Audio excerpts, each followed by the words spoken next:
Be a shocking upset and an amazing start to this show. Who would you rather have, Mahomes or Dak? So these are the types of questions that make me mad. Because this is where, when I get my hair up and say, I think that we pretend, or we say, well, Patrick's in a different class, like he's judged by a different standard and all this because of all his accomplishments. It is then, to me, contradicted by, not only is this a very popular question this week, there is seemingly almost and not unanimous, but 80-20 answer. Well, obviously it's Dak. I mean, look at Dak's numbers this year. Look at what the Cowboys offense has done. Look, I said the other day I thought Dak was a second-team All-Pro quarterback, and this is where in 2009. I think it would have been ridiculous, even though that year Phillip Rivers had way better numbers than Tom Brady. If they were going into a game that both teams late in the season really needed, both teams for the most part healthy, like, nobody of major substance. Chiefs are missing their right guard. Trey Smith is a good player. Noah Gray, but it's not one team totally undermanned. Who would you rather have? I'd rather have the guy who's in the discussion for not only greatest quarterback ever, but in a two-man discussion for greatest big game quarterback ever, over a guy who the biggest question mark about him, fair or not, is big game performance. I don't care how good CD and George Pickens are. And so, for me, in a game both teams need, where both teams are coming off very, almost carbon copy type of wins, home victories, come from behind against teams they're chasing, stirring, late victories, I will take Patrick Mahomes to find a way, and I would rather have Patrick Mahomes on Thursday than Dak or Josh or Lamar or anybody, because he's the right answer to these questions. Well, look. The numbers this year, we all know Dak's numbers have been better. You see on the screen, second in passer rating. Mahomes is 16th. All right, so barely above league average. I think 1 point ahead of league average. Here's the thing, though, Nick. It's not just this year. Let's look at the last 3 years. Statistically, Dak is way better. In everything. Touchdown percentage is higher. Obviously, passer rating. Yards is close, but, he's better. Not way better in everything, but he's been better over the last 3 seasons than Mahomes. So that said, give me Patrick. Yeah. Give me Patrick. Yeah, of course. And backs against the wall, must win. Everybody's watching on Thanksgiving Day. Huge game. Patrick's home stadium that he's never played in. He's from there. Right. Played there in college and in high school. Yeah, there's no question, and Nick said it, Dak, as great as he's been in the regular season in some of these seasons, his playoff performances have not been great. And Mahomes, as great as he's been in playoffs. It's not the playoffs. It is. This is a playoff game. All right, let's get into this. First, I need to address Nick's reaction for a moment, and then I'll provide you with the genuine answer to this query. The sheer indignation from Nick regarding this topic is a bit much. It's your program. You all frequently discuss your production meetings, your conference calls, and your collaborative documents. This is precisely the kind of speculative, engaging question we pose in the world of sports commentary. These are hypotheticals designed to provoke thought and generate interesting dialogue. Patrick Mahomes hasn't been performing at his statistical peak lately.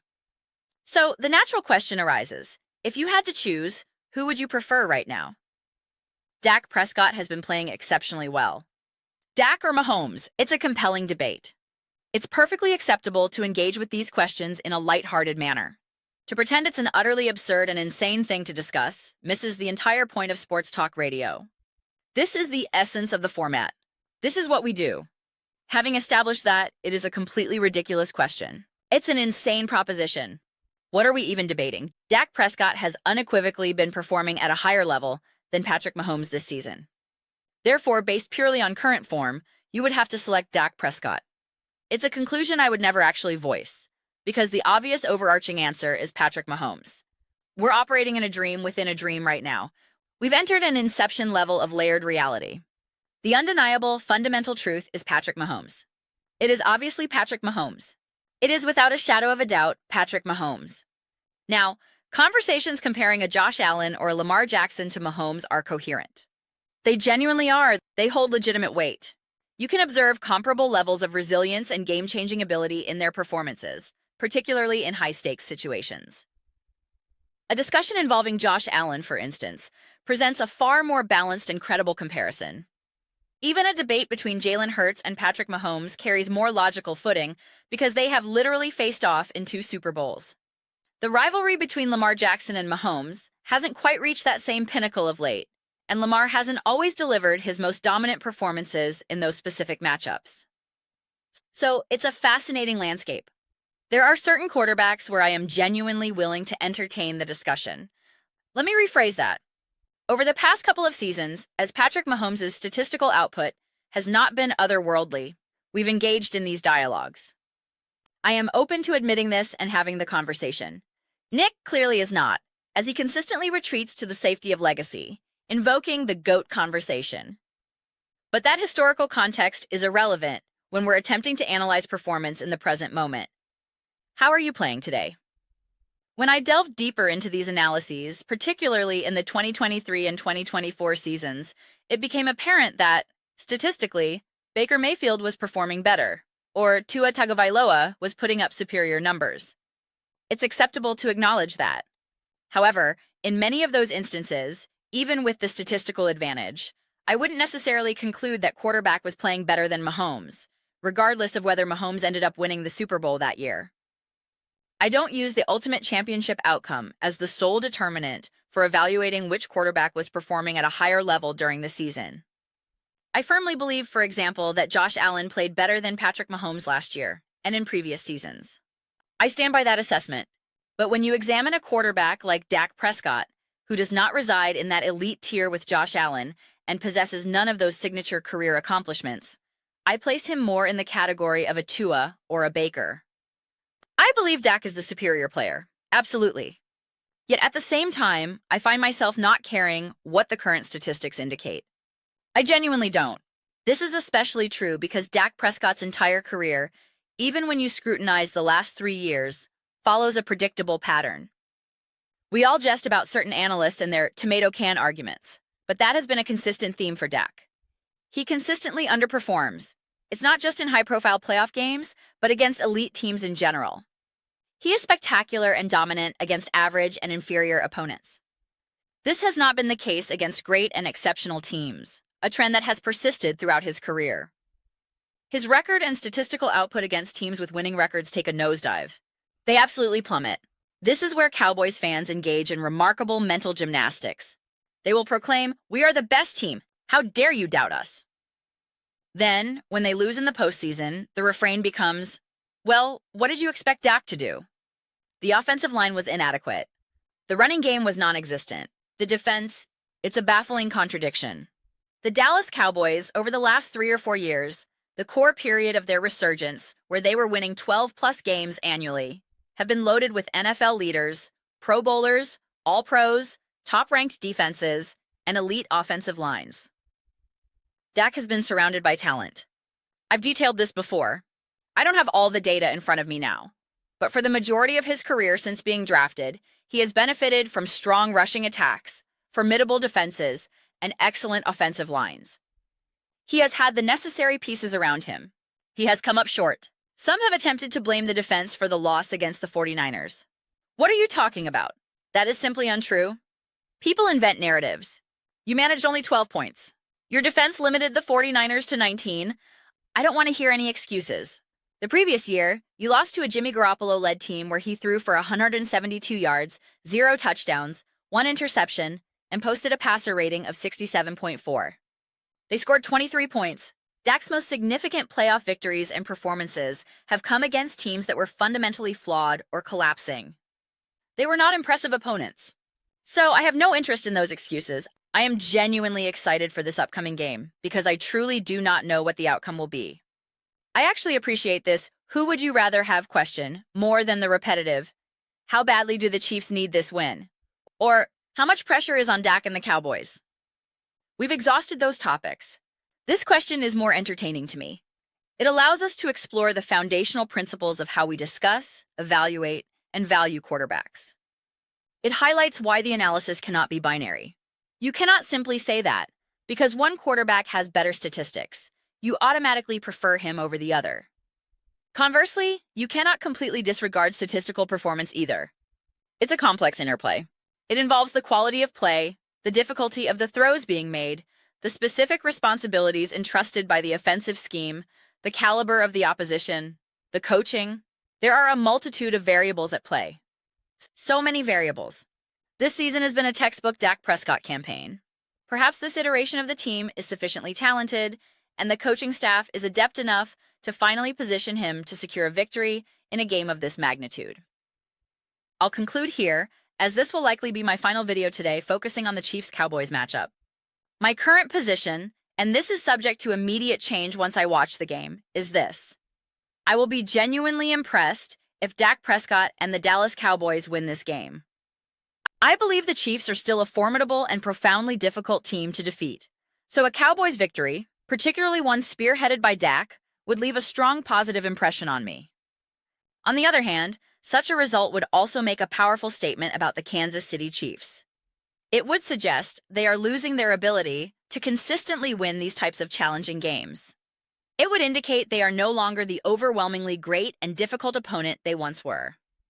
This aligns with a point I made previously that confused some Chiefs fans. I stated that the Chiefs are now operating at a level comparable to the Bills or the Ravens, still a force to be reckoned with, capable of brilliance and dominance on any given day, but lacking the unwavering consistency to get the job done when it matters most. When I made this comparison, someone retorted, "Oh, so the Bills and Ravens have 12 AFC championships and 15 Super Bowls." That misses the point entirely. We are not discussing historical accomplishments. We are analyzing the current quality and consistency of their play. The Chiefs have historically separated themselves from other great teams and quarterbacks, like the Bills and Ravens. A loss here would suggest they are falling back into that pack. Even if they lose, I would still maintain they are better than their record indicates and remain a dangerous, difficult opponent in the NFL. However, they would be closer to the best versions of the Bengals, Ravens, and Bills, teams you acknowledge have a great quarterback and a great roster, capable of winning many games, and certainly a team you'd prefer to avoid, but ultimately, a team you know you can beat. They are not infallible. You can expose them. You can stifle their running game or attack their secondary deep. They are thoroughly beatable. This contrasts with the Chiefs of the past, who even at their worst inspired a feeling of, "I don't know, man, they're still the Chiefs." They felt like a team that wouldn't beat themselves. You had to play a perfect game to have a chance. If you made a single mistake, it was over. You miss an extra point? Great, that's all they needed. Game over. Sorry, goodbye. That was the aura surrounding the Chiefs for the vast majority of their dynasty. Even in years where their offense wasn't piling on points, the feeling persisted that they just needed you to make one error.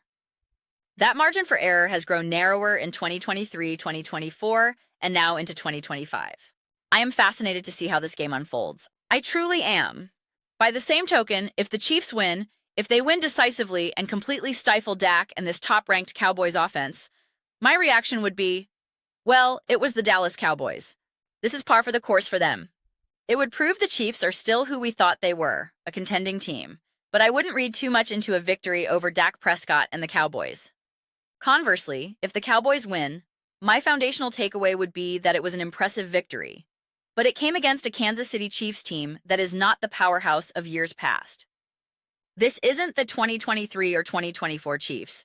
This is a team fighting just to secure a playoff spot. You would have beaten a team that, as of now, is not in the postseason picture. Yes, they are a difficult opponent, and I believe they are more deserving of a playoff berth than, say, the Jacksonville Jaguars. But the context matters. It's a complicated situation, which I know many viewers appreciate. People love a nuanced perspective. Let me know your thoughts in the comments below. I'd love to hear them. Who would you rather have, Mahomes or Dak? Who are you picking in this game? What would a win or a loss signify for each of these franchises?